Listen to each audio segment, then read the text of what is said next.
about ancient Rome part 1. Let's first go with the geography. So Rome was a really big empire, but before it was a really big empire, it was a small village near the Tiber River. So Rome was called the city of 7 hills because it was surrounded by 7 hills. And Rome was the capital of a country called Italy. And 2,000 years ago, Rome was a capital of the Roman Empire. So when Rome was a big empire, Rome spread it across 3 continents: Europe, Asia, and Africa. The green area around the Mediterranean area, that's all what Rome conquered. All that green area. Italy conquered Egypt, Carthage, Asia Minor, some parts of Mesopotamia, the whole Greece, the whole entire Italy peninsula, France, Spain, and Britain. We're going to be explaining all the important straits. So this strait is called Gibraltar Strait. It's right here near Spain and Morocco. And then this one is here, and this one is another strait called Bosporus. It's Asia Minor and Constantinople.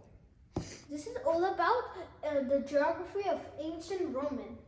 So Rome has a legend of Romulus and Remus. They were raised by a wolf, and then a shepherd found them and raised them as their own children. So later the boys tried to build a city near the Tiber River, but argued where to build it. Until they found where to build it, Romanus said that he wanted to be the king, so he built walls. Until Remus broke those walls and said that he was not a proper king. But then Romulus got so mad that he took his sword and killed his brother. And then he named Rome after his name. And then he became the first king of Rome. Well, some people don't know if that's actually true or not. That's the reason we call it as a myth or legend. Now let's move on to the early settlers of Rome. So as prehistorians, Rome was found in 750 years before birth of Jesus. Rome is more than 2,750 years old. So soil near the rivers was really rich. That's why Rome was built near the Tiber River, so all the plants could grow. It was rich, plenty of water and hills, and those hills made it really hard for enemies to attack. And slowly, Rome grew as more people settled there. So it became more stronger and powerfuler. So Rome had a total of 7 kings. It became a republic, and it was a monarchy. A monarchy means that only one person gets in charge of everything. And those 7 kings were greedy. They were greedy for their power. So that's why Rome changed to republic. The impact of Etruscan tribe and ancient Greece. So Etruscan was a really great and powerful tribe. So this tribe used to sail in the Adriatic Sea and would come to Greece. So when they went to Greece, they learned about the Greek gods and their weapons and their writing. They also used to trade with them. So they copied a lot from Greece. Later the Romans copied from the Etruscan, and now they started getting axes, swords, and those same shields and armor, and dressing like the Greeks. Wealthy Romans had Greek slaves as their servants. This is how Romans copied everything from ancient Greece. So in 509 BC, Rome went from monarchy to republic.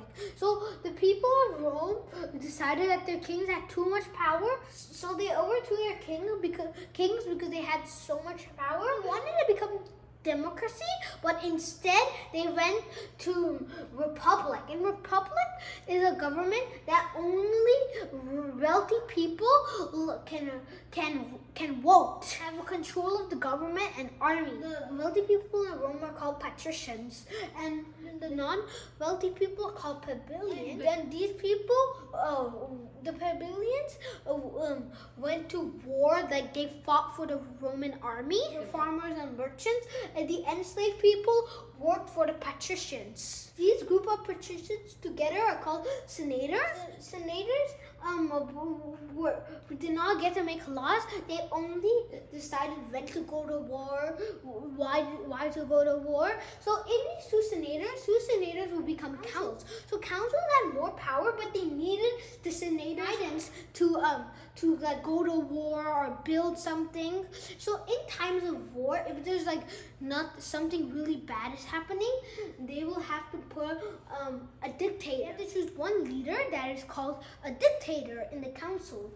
So the dictator only ruled in times of war for 6 months, and everybody should listen to him. So in 494 BC, the plebeians revolted, wanted to be part of government, and they wanted to vote. So they revolted, and then in 450 BC, new reforms were passed where the plebeians could be a part of government. So they could be councillors, senators, and they could vote. Now we're going to be talking about the life and culture in Rome. So Rome rose. Soon Rome conquered the whole entire Italy peninsula.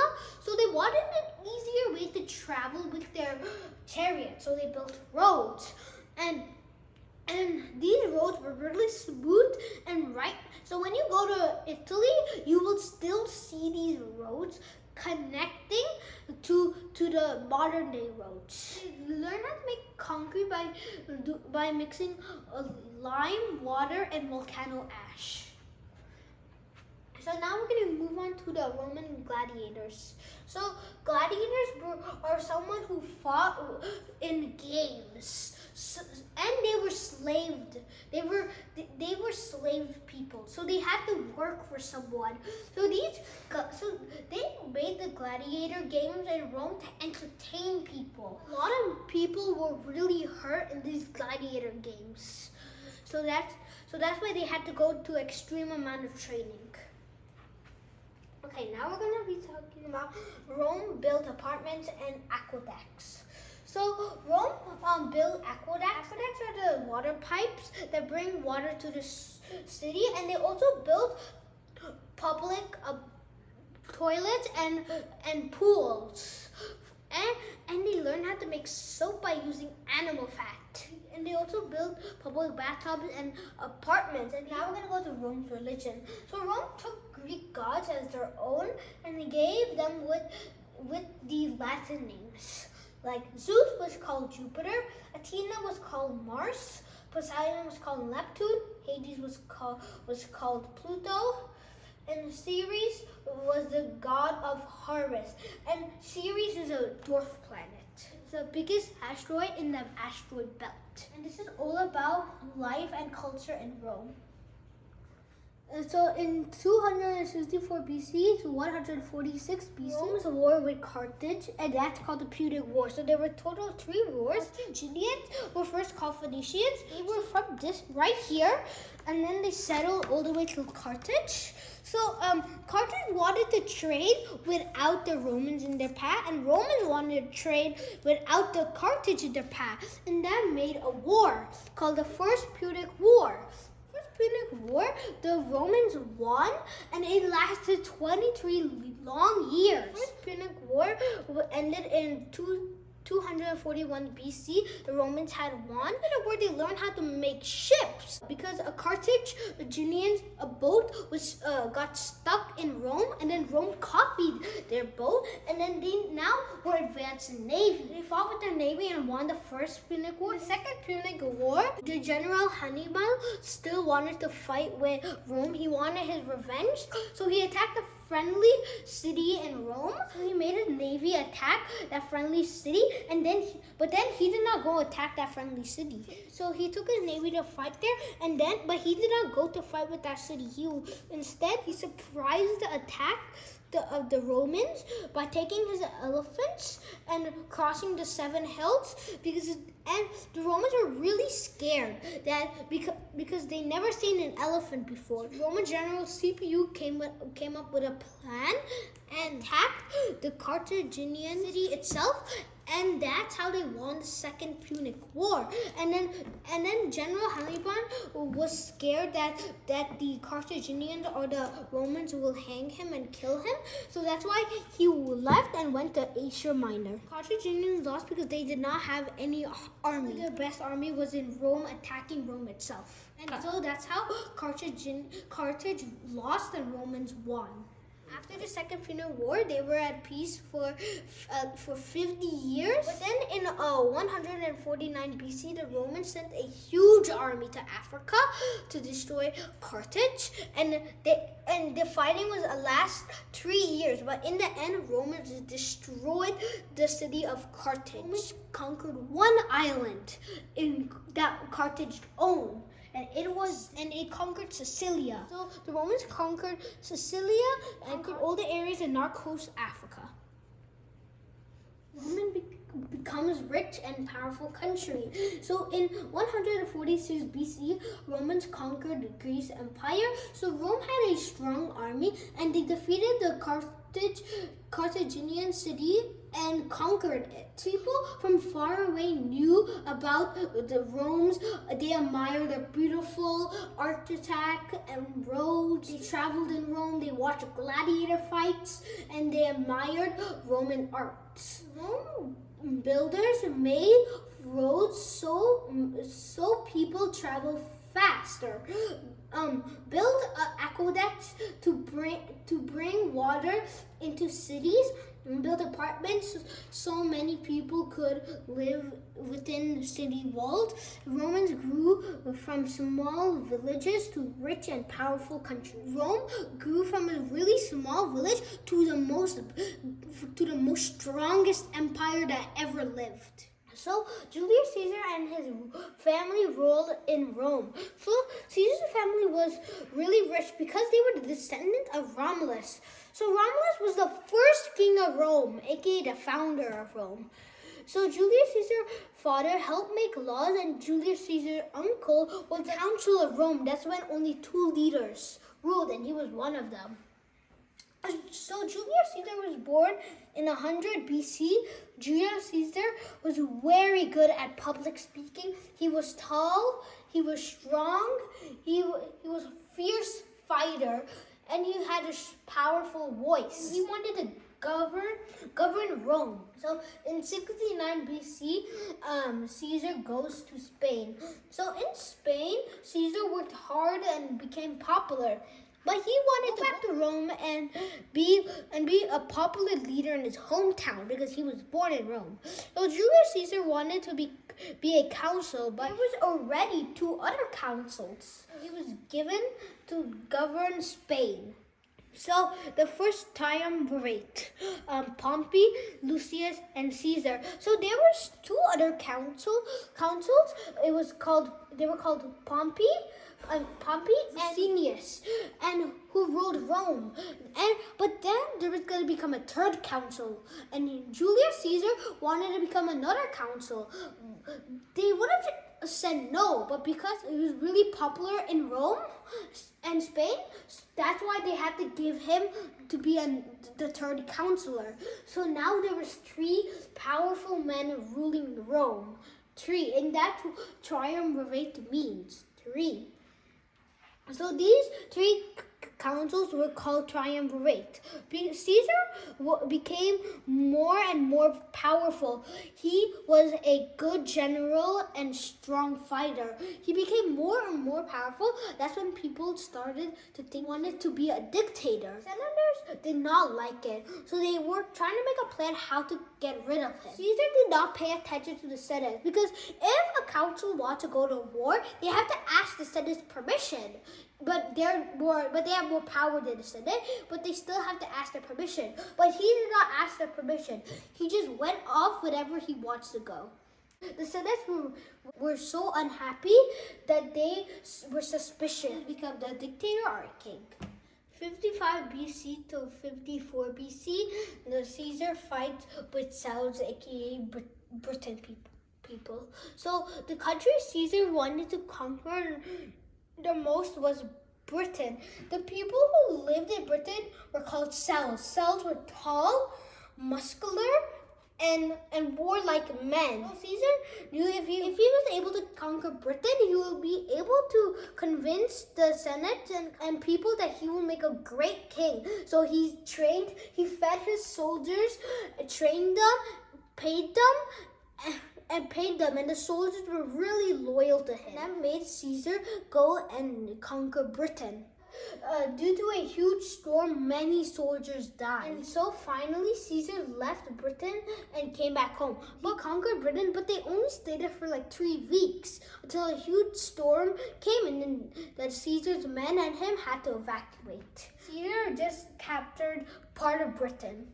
So when Caesar was fighting Britain, the Celts, Pompey was a counselor in Rome. So Pompey was a good friend of Caesar. He even married Caesar's daughter. So Pompey was scared that Caesar will become a king and rule all of Rome. So he teamed up with the senators and sent a message to Caesar saying that if he comes to Rome, then everybody will fight against him and he will be arrested when back home. So Caesar didn't know what to do. He was thinking that the senators hate him, but the people don't hate him. So he had an option. He could have went somewhere and never go to Rome again, or cross the Rubicon River, because Rubicon River was the way to get to Rome. So it's right here. It was right here. He or crossed that and fight. So the year Caesar crossed the Rubicon is 49 BC. So Caesar starts the civil war when he steps on the bridge on Jan 10 49 BC. So Pompey and the other senators tried to raise an army against the fight Caesar, but the soldiers lost because stand how many victories Caesar won. Pompey flees to Rome and goes to Egypt. When Caesar entered the city, Pompey fled. No one dared to arrest Caesar. The senators admitted that Caesar was too powerful to drive anyway. Caesar wasn't a king yet, but the strongest man in Rome. So Caesar now ruled all of Rome and its territories. Down in Egypt, Pompey was trying to convince the Egyptians to help him and attack the Caesar's army, but they didn't because people were in charge in Egypt. It was Cleopatra and her brother. They were really scared of Caesar, and that's why they helped Pompey attack Caesar's army. So when they heard that Caesar was coming to Egypt, they killed Pompey and sent it to Caesar. Caesar was mad because he did not want to kill Pompey. He just wanted to arrest him. So he went back to Egypt and wasn't happy that they killed Pompey. And in fact, did you know that Cleopatra was the only person who ruled Egypt that could speak the Egyptians' language? Caesar arrives in Egypt in 48 BC. Cleopatra wanted Caesar to kill her brother so she could become the ruler of Egypt and she'll share all the wealth with him. So Caesar remained in Egypt for too long. He helped Cleopatra become the ruler by killing Cleopatra's brother. So he stayed in Egypt for too long. Senators back in Rome still wanted to get rid of him. So they gathered together an army and marched down to Egypt to attack Caesar. Caesar was 52 and Cleopatra was 21 because Cleopatra was born in 69 BC. Caesar was born in 100 BC, so that makes Caesar 52. Caesar won when the Romans sent their army and became victorious. Sent a message called Veni Vidi Vici, and that Veni Vidi Vici means I came, I saw, I conquered.